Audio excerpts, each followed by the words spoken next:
Hari ini, bulan ini, beberapa tahun belakangan ini, kaum muslimin dikejutkan dengan pengeroyokan terhadap kebenaran dengan kata dan istilah lain yang tidak asing di telinga kita, dengan istilah kriminalisasi. Orang dikriminalkan. Yang baik dikatakan sebagai perampok, pengkhianat dikatakan sebagai orang yang benar dan jujur. Tapi sebenarnya bagi orang-orang yang membaca Al-Quran, maka ini bukanlah sesuatu hal yang baru. Ini sudah lama terjadi. 1450 tahun sebelum Masehi, ada seorang nabi bernama Musa alaihissalam. Dia juga mengalami hal yang sama, diabadikan dalam Al-Quran. Inna fir'auna wa hamana wa junudahuma. Fir'aun, Haman, junudahuma, tentara-tentaranya, kanu khati'in, 3 kelompok mengeroyok Musa alaihissalam. Bagi orang beriman, ini bukanlah cerita baru. Hari berganti, musim berubah, dunia tetap itu juga. Isinya tak lain adalah Fir'aun, penguasa yang zalim. Haman, orang cerdas, tapi kecerdasannya untuk menjilat Fir'aun. Haman, orang yang diberikan akal sempurna, tapi akalnya bukan untuk mengabdikan diri kepada Allah, tapi untuk mengikutkan hawa nafsu, mendapatkan segenggam dunia dari Fir'aun.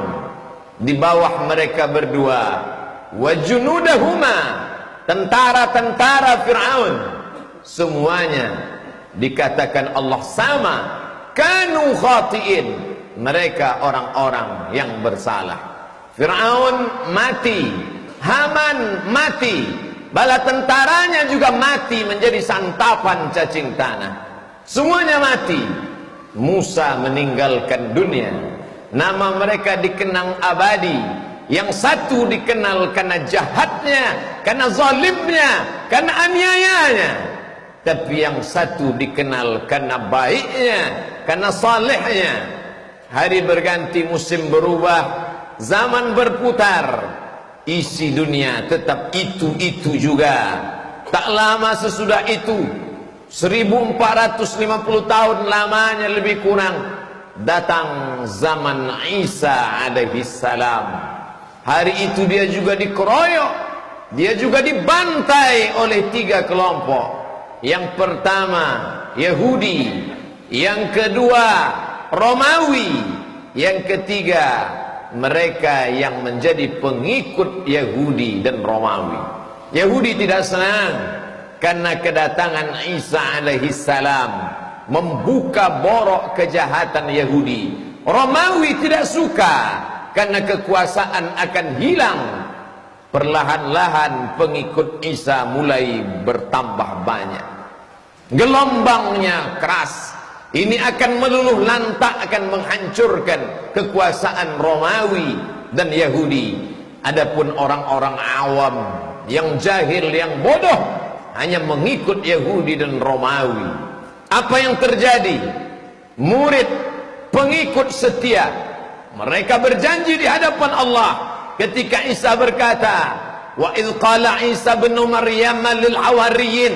Ingatlah ketika Isa berkata kepada hawariyin, murid-muridnya, man ansari ilallah, siapa yang akan menolong aku menegakkan agama Allah? Qala al hawariyun, murid-murid Isa berkata, nahnu ansarullah, kami yang akan menolong agama Allah. Ternyata di tengah bulu kambing yang hitam ada satu pengkhianat. Dia bernama Yudas Iskariot. Hanya disogok beberapa keping uang emas, imannya luntur. Dia tunjukkan persembunyian Isa. Saat itu juga bala tentara Romawi, pendeta Yahudi, bersekongkol mengeroyok, menangkap Isa alaihissalam.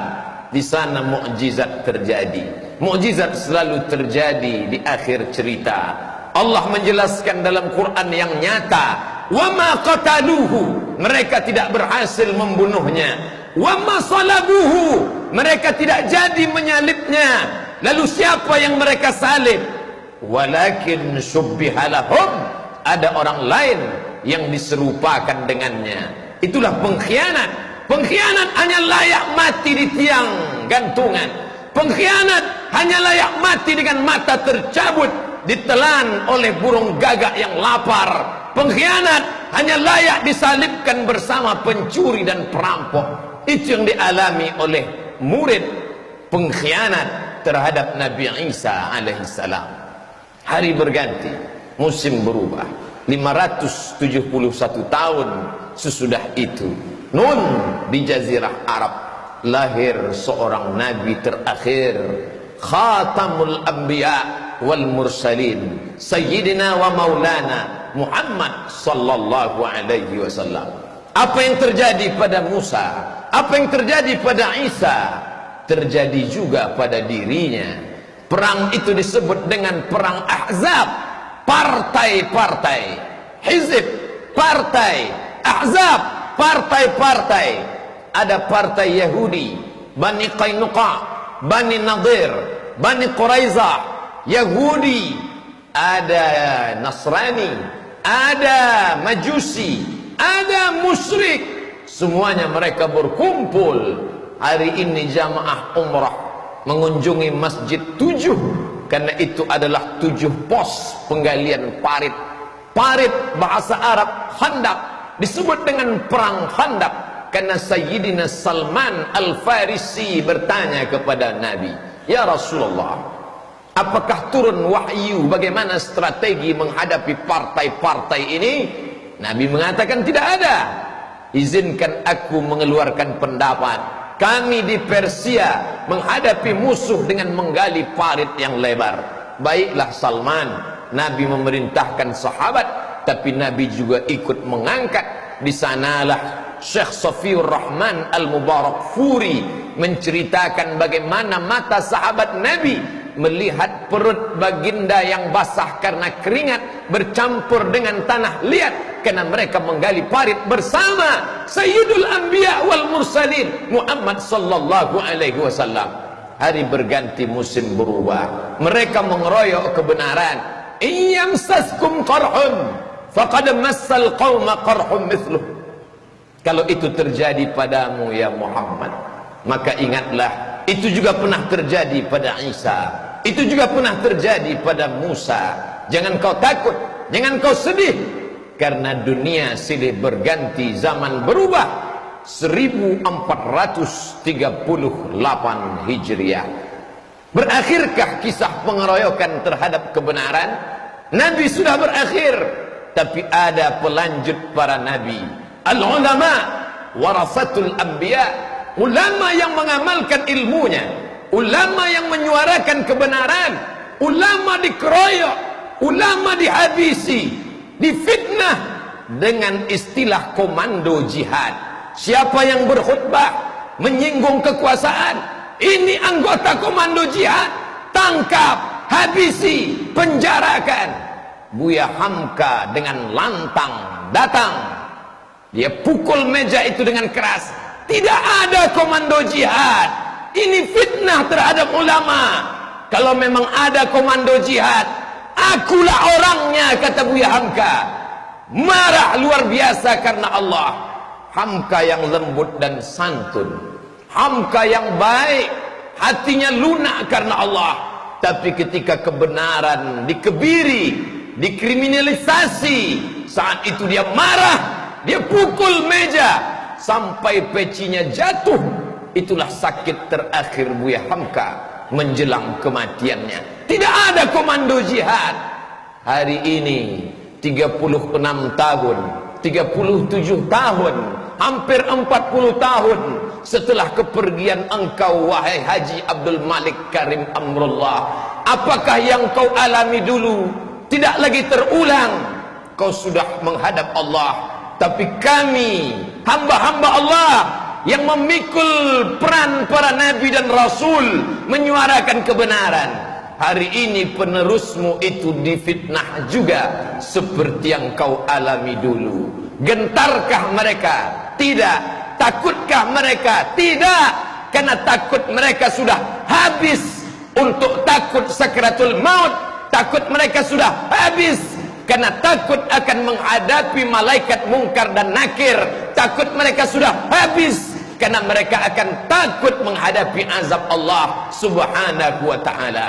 Ala inna awliya Allah, ketahuilah orang-orang yang menolong agama Allah, la khaufun alaihim, mereka tak ada rasa takut, walahum yahzanun, mereka tak ada rasa sedih. Man arafat dunya hanat alaih, siapa yang tahu dunia maka ringan dunia ini di pandangan matanya. Dunia ini tak lebih daripada satu sayap nyamuk. Dunia ini tak lebih daripada satu tetesan air di tengah samudra yang luas. Masukkan telunjukmu di tengah samudra, lalu angkat ke atas. Falyanzur bima yarji, pandang ujung telunjukmu baik-baik. Apa yang kau lihat? Setetes. Hanya karena setetes itukah kau jual imanmu? Hanya karena setetes itukah kau gadaikan keyakinanmu? Hanya karena itukah kau takut menghadap dunia, lalu kau hilangkan ketakutan menghadap Allah? Mereka yang memperjuangkan agama Allah tak pernah takut sedikit pun. Ala inna awliya Allah, ala inna awliya Allah, ketahuilah mereka yang menolong agama Allah, Allah yang sudah mencabutkan rasa takut itu karena perjuangan mereka. Lahir menjadi orang Melayu bukan pilihan, itu pilihan Allah. Lahir menjadi Cina bukan pilihan, itu pilihan Allah. Tapi memilih antara hak dan batil, Allah berikan telinga, Allah kasih mata, Allah pinjamkan kuasa, Allah kasih tenaga. Pakailah untuk memilah dan memilih. Inna sam'a, pendengaran, wal basar, penglihatan, wal fuad, hati dan pikiran, kullu ulaika kana anhu mas'ula, semua akan disoal, semua akan ditanya. Kemana engkau berpihak wahai saudara? Dulu orang bingung memilih mana hak mana batil, tapi hari ini begitu nyata dan jelas. Dulu orang akan berkata ini peristiwa terjadi non jauh di sana, kami tidak mendapat informasi. Hari ini terbetik berita di Pulau Jawa sampai ke mata dan telinga. Semua akan ditanya. Inna sam'a, pendengaranmu, wal basar, penglihatanmu, wal fuad, hati dan otakmu, kullu ulaika kana anhu mas'ula, kau akan disoal, kau akan ditanya di hadapan Allah. Kemana kau berpihak? Kemana kau memilih? Wa nafsi wa ma sawwaha, demi jiwa dan penciptaannya, fa'alhamaha fujuraha wa taqwaha, ada jalan fujur, ada jalan takwa. Qad aflaha man zakkaha, beruntunglah orang yang mensucikan diri, memilih jalan yang hak. Tapi pemilihan yang benar perlu pengorbanan yang panjang. Saat ini orang berkelahi dengan ayah kandungnya. Apakah itu tak pernah dialami oleh Abu Bakar Siddiq? 8 tahun lamanya berpisah dengan Abu Quhafah, ayah yang tua renta, buta, tak dapat melihat. 8 tahun tak memandang wajah ayah, sampai pada akhirnya Amul Fath tahun ke-8, pembebasan kota Makkah. Disitulah Abu Quhafah bersyahadat, asyhadu an la ilaha illallah wa asyhadu anna Muhammadan Rasulullah. Hari ini orang berkelahi dengan anak kandungnya gara-gara pilihan yang berbeda. Lalu sakitkah kita? Kurangkah kesakitan itu tidak dirasakan sahabat yang dulu? Abu Salamah berpisah dengan anaknya, Suhaib Ar-Rumi berkelahi dengan mertuanya. Sakitkah kita? Lebih sakit lagi mereka. Hidup adalah as-sira' bainal haqqi wal batil. Hari ini kita memilih, dan setiap pilihan pasti ada resikonya. Hidup panggung sandiwara, dunia papan catur. Ketika permainan usai, antara pion dan raja akan kembali ke kotak yang sama. Hari itu kau akan ditanya. Hari itu kau tak dapat mengelak. Al-yawma nakhtimu ala afwahihim. Mulut kami kunci. Beralasan 1001 alasan. Hari itu lidah tak lagi dapat berkata. Wa tukallimuna aydihim. Tangan akan bicara. Wa tashhadu arjuluhum. Kaki akan bersaksi. Apa yang akan dibicarakan tangan, apa yang akan dikatakan kaki, bima kanu yaksibun, semua yang pernah kau katakan dan kau lakukan dulu. Dunia begitu indah, oleh sebab itu banyak yang terpukau dan terpesona. Tapi orang beriman dia tahu kemana dia akan pulang. Dari tanah, tegak di atas tanah, berjalan di atas tanah, akan kembali masuk ke tanah, menjadi santapan cacing tanah. Kalau pernah kau tolong kebenaran, itulah yang akan kau bawa bekal menghadap Allah. Di saat anak tak dapat menolong, di saat istri lari membebaskan diri, yauma yafirrul mar'u min akhihi, saudara lari dari saudara kandung, wa ummihi wa abihi, ibu kandung lari dari anak, anak lari dari ayah, wa sahibatihi wa banihi, orang lari dari istri, istri lari dari suami dan anak. Likulli imri'in minhum yawma idzin sya'nun yughnih. Hari itu kita sibuk mempertanggungjawabkan segala yang pernah kita lakukan dulu. Minum khamar semuanya tahu itu haram. Berzina semuanya sadar itu haram. Korupsi semuanya mengerti bahwa itu haram. Tapi memilih bersikap dalam suasana genting, beribu alasan terucapkan, tapi hatimu tak dapat kau dustai, nalurimu tak dapat kau bohongi, mahaka fi sadrika, hatimu terasa sempit ketika kau khianati dia. Oleh sebab itu istafti qalbak, tanya hatiku. Wa in aftakal muftun, 1000 orang memberi fatwa, tapi kau bertanya kepada hatimu yang tak dapat kau dustai, bahwa kau memilih jalan yang benar.